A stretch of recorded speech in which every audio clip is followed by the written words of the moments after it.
bonjour à tous.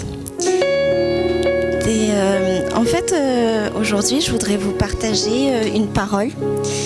J'ai lu ça ce matin et je me suis dit, tiens, ce serait pas mal à partager à toute l'Assemblée cet après-midi. Et cette parole, elle se trouve dans Ésaïe 57. On va prendre à partir du verset 13, la deuxième partie du verset 13 jusqu'au verset 21, qu'on va lire au nom de Jésus. Mais celui qui se confie en moi héritera le pays et possédera ma montagne sainte. On dira, frayez, frayez, préparez le chemin, enlevez tout obstacle du chemin de mon peuple, car ainsi parle le Très-Haut, dont la demeure est éternelle et dont le nom est saint. J'habite dans les lieux élevés et dans la sainteté, mais je suis avec l'homme contrit et humilié, afin de ranimer les esprits humiliés, afin de ranimer les cœurs contrits. Je ne veux pas contester à toujours, ni garder une éternelle colère. Quand devant moi tombent en défaillance les esprits, les âmes que j'ai faites.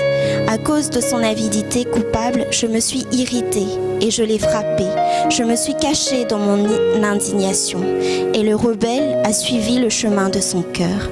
J'ai vu ses voies et je le guérirai. Je lui servirai de guide et je le consolerai, lui et ceux qui pleurent avec lui. Je mettrai la louange sur les lèvres. Paix à celui qui est loin et à celui qui est près, dit l'Éternel. Je les guérirai. Mais les méchants sont comme la mer agitée qui ne peut se calmer et dans les eaux soulève la vase et le limon. Il n'y a point de paix pour les méchants, dit mon Dieu. Amen.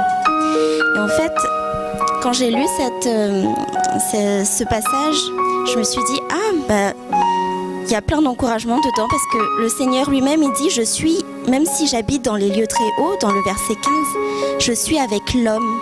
Donc ça veut dire qu'il est toujours avec nous. Il est avec celui qui est faible, avec celui qui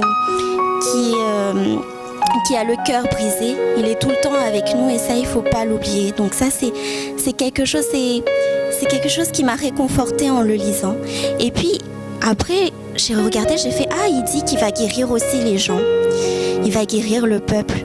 Mais il guérit le peuple de quoi exactement? Quelle maladie? Parce que nous, quand on parle de guérison, on pense tout de suite maladie. Je suis malade, donc il faut qu'on me guérisse. Et dedans, on ne dit pas que le peuple est malade ou quoi que ce soit. Il dit, je le guérirai. Mais il le guérit de quoi? Et après, en relisant encore le passage, j'ai vu, afin de ranimer les esprits humiliés, ranimer les cœurs.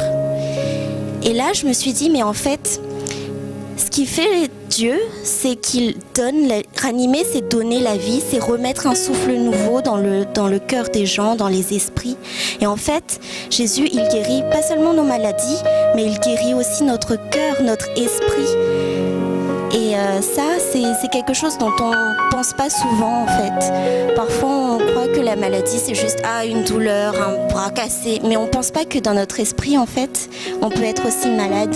On peut avoir des pensées un peu négatives, Et Dieu, lui, il renforce, il nous restaure, il redonne un souffle nouveau aussi dans notre esprit qui est parfois humilié, qui est parfois oppressé par l'ennemi. Et ça me rappelle en fait, il y a 2 semaines, moi j'ai repris le travail, je bouge beaucoup avec le travail. Et il y a 2 semaines, je me suis réveillée. J'étais comme le pasteur avait dit pendant l'intercession, je ne voulais pas être réveillée le matin. J'avais plein de courbatures partout. Dans mon esprit, je suis fatiguée, je ne veux pas aller au travail. Puis il fallait aller très tôt, je ne voulais pas être réveillée. Et puis, en fait, là, c'était mon esprit qui était malade, on va dire, entre guillemets. C'était mon esprit qui était fatigué, qui ne voulait plus. Et là, j'ai eu une parole, c'était Ésaïe 40, 31, qui dit,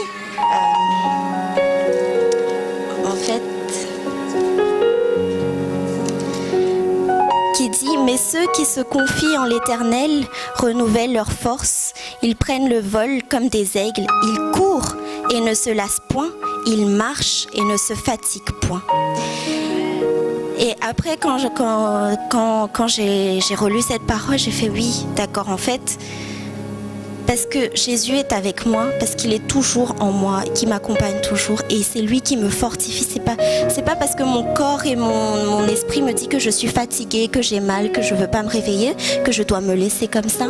Mais c'est ma force et tout vient de Jésus. Et quand mon esprit a commencé à ressasser cette parole dans la tête, j'ai commencé à prendre autorité, à chasser les courbatures, à chasser. Après, j'ai demandé à maman aussi. Maman, parce qu'en fait, quand j'ai commencé à chasser, j'ai le côté droit, la jambe gauche, qui a commencé. Je sentais plus rien après. Je sentais plus les courbatures. Après, le côté droit restait encore là. Et j'ai dit à maman, mais Nana a pris pour moi et tout.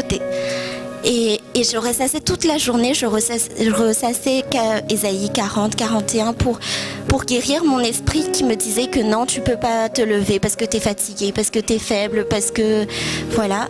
Et je ressassais ça toute la journée et j'ai retrouvé de la force, de l'énergie pendant toute la journée jusqu'au soir. Et juste, en fait, ça c'est juste pour vous dire que la guérison, en fait, il faut pas juste croire que c'est la guérison du corps, mais c'est aussi la guérison de l'âme parce qu'il nous console en toute situation et c'est aussi la guérison de l'esprit. Voilà, donc louons le Seigneur et rendons-lui gloire parce qu'il peut guérir toutes sortes de choses dans notre vie. Amen. Alléluia.